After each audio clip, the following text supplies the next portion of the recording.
I just wanted to say a few opening words this morning to get us started. Citizen University, this is the first year we've done this gathering under this name. As many of you know, for 7 or 8 years now, we've been doing a gathering every spring here called the Guiding Lights Weekend. And I want to just give you a little bit of the genealogy of that because it speaks a fair amount to why we're doing what we're doing, what we're going to be doing today, and how. So the genealogy is this. Guiding Lights Weekend, at its inception in 2005, was a gathering on the art of mentorship, how we form one another and influence one another, intentionally or not intentionally. And as we did that gathering year over year and built an ever wider, ever more rich and diverse community that was impassioned about the art of mentorship, it became very clear that that work of mentoring, whether it's formal or informal, is always situated in a community context. There is no text of a mentoring relationship that does not exist within that larger context. And so we began to shift our focus to that wider lens of how do we form community? What is the structure of community that makes possible or doesn't make possible the kind of mentoring and cultivation of talent and possibility and potential in our communities around us? And from there, after a few more years, it evolved very naturally to realize that when we're talking about showing up for one another in community, when we're talking about creating with an intentional spirit of head and heart a sense of being connected to one another, when we're talking about building the bonds of trust and affection that enable a community to thrive not just on paper but in flesh and blood, what we're talking about is citizenship. Citizenship in the broadest, most capacious sense, not only, in fact, perhaps not even primarily, as a matter of law and documentation status and the kinds of papers one has, but citizenship in the sense that one of my mentors and heroes, Bill Gates Sr., says, showing up for life. How do we show up for each other? How do we see ourselves as woven together in this weave of obligation and relationship? That notion of citizenship, which we came to realize is the heart of what we're doing, we brought to the surface. And so we decided this year, let's name this gathering in recognition of the spirit that has just emerged in this organic way. And Citizen University is the name we came up with, and it just opened up an incredible channel of energy to name it this way, to crack open this conversation and this exploration of the meaning and the content of our citizenship. And I stand here today, and we began this morning with the National Anthem because we are all citizens of many spheres. We are citizens of our neighborhoods. We are citizens of our state. We are citizens of this country. We are citizens of this planet in different ways. In this room gathered here today are people from, I believe, upwards of 18, 19, 20 states. But then there are also people from 18, 19 different parts of Washington state. There are people from 18, 19 different neighborhoods in Seattle. And this idea of being a citizen of all these places is important. But so is the fact that what makes it possible for us to have this kind of conversation, for us to explore the full richness and breadth, the complexity, the contradiction, the hypocrisy sometimes of our citizenship, is that we do live in an American context. We are situated in the context of the United States. And our opportunity and obligation as Americans is to not simply receive as fixed the inheritance of national identity and of being a member of this community, whether documented or not, however long it may have been. Our obligation and opportunity is continuously to question, continuously to unpack, and continuously to peel apart that meaning of citizenship. That's why we're here today.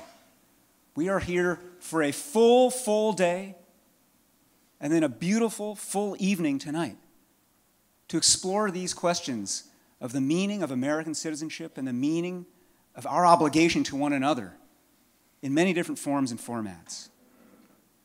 Last night we had a welcome dinner for many of our speakers and sponsors and other guests from out of town.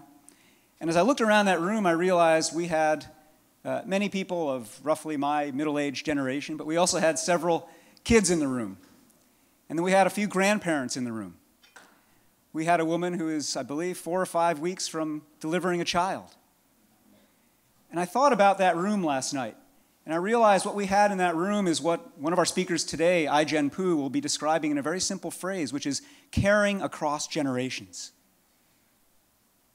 which is another way of thinking about citizenship. It is not about only what we get to do or what we have to do in our time here, but it is thinking about the ways in which we are linked in this chain of relationship and obligation across the generations. What we're going to do today and what you're going to be part of is a really rich and experimental kind of gathering. We're going to have an array of remarkable speakers, and you've seen on your program and you've seen by registering here the array of folks that we're going to be hearing from today. And in many ways, the format, if you've ever been to or seen a TED or a TEDx conference, it'll be similar to that. We'll have people coming up here and talking for 15, 18 minutes on various topics to provoke and inspire and make you question and think about things. But unlike any TED conference I've seen or been to, we've designed this in a way where, again, in the spirit of Guiding Lights and Guiding Lights Weekend, where we all get to teach one another, where the speakers on stage get to come and be part of the learning community. And so every 2 or 3 or so speakers, we're going to take the attention off the stage and redirect it to you. And we're going to have rich, focused conversations at your tables of 10 about the question or the challenge or the charge that the speakers have just put on the table. And as you, in your conversations at your table, explore that, there hopefully at each one of your tables is somebody who's been designated a table host. Many of them are members of a network that I've created, a national network of leaders and innovators in civic life called the Civic Collaboratory. We also have students from the University of Washington and other young people here in the house who are serving as co-hosts. If you happen to sit at a table where nobody is wearing a badge with an orange lanyard, and you see that orange lanyard sitting on your table, this is your chance to begin practicing citizenship. Lean in, pick up that orange lanyard, put it on, and say, I am a co-host of this conversation. And I'm kind of joking, but I'm kind of not. This is how it's going to be all day long. Right? This is a new format for us. I'm sure there are going to be little bumps and little things that don't quite work, and it's all about whether we come with the head and the heart and the spirit and the mindset of we're going to play together, we're going to try together, we're going to experiment together. And when we see something might not be working as designed, or we see someone not taking a mantle of leadership that they've been assigned, we're going to lean in. We're going to accept that opportunity of citizenship. And that notion of experiment, that notion of lean in, is just what I want to close with this morning here. The very thing that we are doing here, living in this country at this time right now, is simply being the 14th, or depending on how you measure it, maybe coming on the 15th generation of a long-running experiment. Generation 14, generation 15 of this experiment in a republic. This experiment in a self-governing democracy. And as each generation has had its turn to run that experiment, to drive the running of that experiment, it's changed. More than half the people in this room wouldn't have been part of a room of people who might claim the title American or claim the title citizen 1, 2, 5, 7 generations ago. But here we are. It is an experiment continuously evolving and continuously requiring us to evolve. And that is the spirit in which we live like citizens. That is the spirit in which we engage one another, not just today, not just tonight, but every day.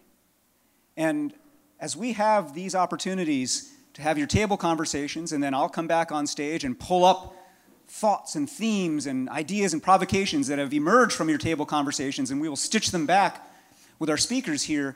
I want us to think about this as a grand experiment in how we reckon with one another, how we take ideas and inspiration and actualize them, how we take seeds planted by others and begin to plot in our minds, in our hearts, in our neighborhoods, in our communities, the gardens of democracy that we are all responsible for.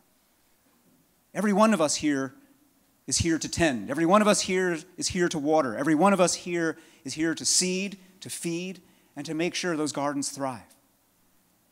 And so I invite all of you to think of yourselves as teachers, as leaders, as mentors, as guiding lights, as great citizens, and to practice, beginning now, the art of making this experiment run at least one more generation.